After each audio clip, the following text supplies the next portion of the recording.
Hello everyone, great to see you back on the Windsor family. Here, we bring you breaking news, fascinating stories, and little-known mysteries of the royal family. Make sure to like this video and subscribe so you won't miss any updates. Paris became the stage for a royal déjà vu when Meghan Markle stepped into the spotlight, wearing an elegant black backless gown that instantly ignited comparisons to Princess Diana's legendary 1991 Harper's Bazaar portrait, the one where the late Princess of Wales, draped in black silk by Gianni Versace and photographed by Patrick de Marchelier, turned a simple glance over her shoulder into an image of eternal allure and quiet defiance, forever immortalizing her as the woman who modernized royalty through grace and pain alike.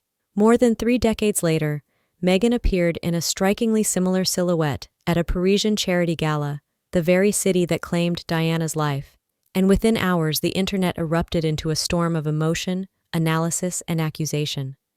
To many, the moment felt less like fashion and more like provocation, an echo too deliberate, too charged with memory. Critics called it insensitive, suggesting that even if unintended, wearing such a dress in Paris bordered on poor taste, a gesture that risked reopening wounds the monarchy has long tried to heal.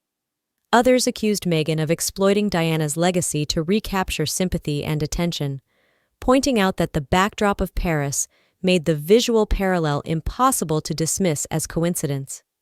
Yet, just as many voices rose in defense, led by the ever-vocal Sussex squad, who interpreted the gown not as mimicry but as homage, a subtle and elegant salute to the woman whose courage and individuality inspired Meghan's own journey.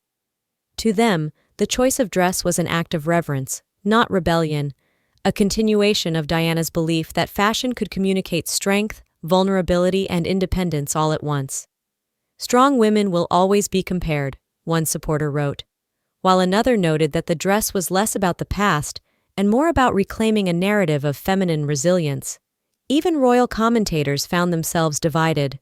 Some saw a carefully curated image meant to rekindle Diana's mystique, while others viewed it as the inevitable burden of history, that any gesture by Meghan would forever be read through the prism of her late mother-in-law. What no one could deny was the emotional force of the image. 2 women, decades apart, united by a black gown and a complex legacy. In that mirrored moment, Meghan standing where Diana once walked, Paris glimmering in the background, the lines between tribute and transgression blurred. The photographs circulated endlessly, sparking think pieces and reigniting long-dormant questions about inheritance, identity, and how the shadow of Diana continues to shape the women who follow her path. Whether intentional or accidental, Meghan's appearance proved one thing beyond doubt. The dialogue between past and present within the royal sphere is far from over, and every elegant step she takes still echoes with the memory of the princess who once redefined what it meant to be royal.